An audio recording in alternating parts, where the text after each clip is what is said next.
in terms of electrification, I guess what would be a starting point if a building owner, for example, identifies that they want to move towards net zero and want to begin their electrification journey?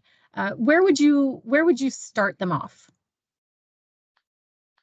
I can take the Moises if it's okay. Yeah. Yeah, go for it, and then I just feel. Yeah, I just want to lay this because the electrification and decarbonization is a big task that I think our generation has, and we need to do it. So there's no question about that one. But I want to touch on something which is called energy hierarchy, and I'm sure that everyone knows about that one. An energy hierarchy means that first we need to do energy conservation. We need to study our loads and then reduce our demands.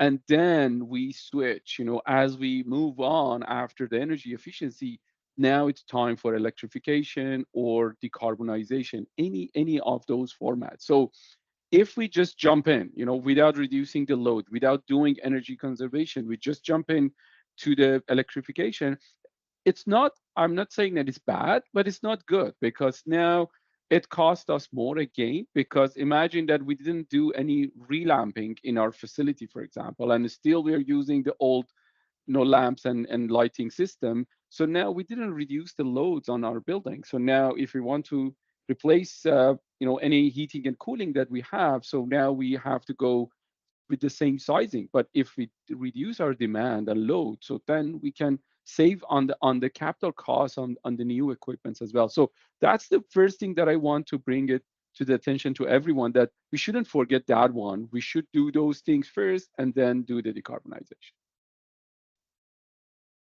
Okay, that's a great point, Shahriar. Yeah.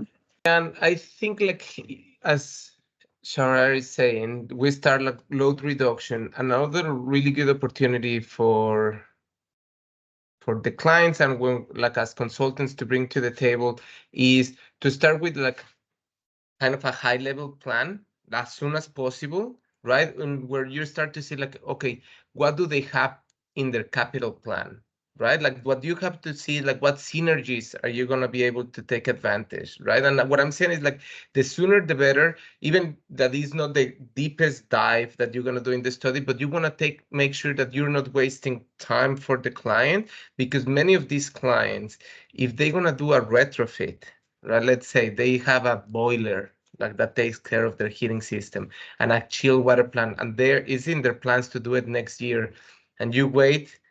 If they do that, they do those retrofits, you miss the biggest chance to have a really cost-effective electrification of your building, right? So starting with load reduction and just starting to see that decarbonization is not going to be, it's not a silo. You have to see it as interdisciplinary approach. What you do is not just engineering. You have to think in the financial. You have to think in how are they planning to do? What are the timelines? What is the policy? So everything. But yeah, it's really important to load reduction and starting with a high level energy or carbon audit, where you see what are the synergies that you can be using. Right. Okay. No, that's a great point as well, that integration of all of the different elements that go into planning for asset replacements. And yeah, it's a complex process.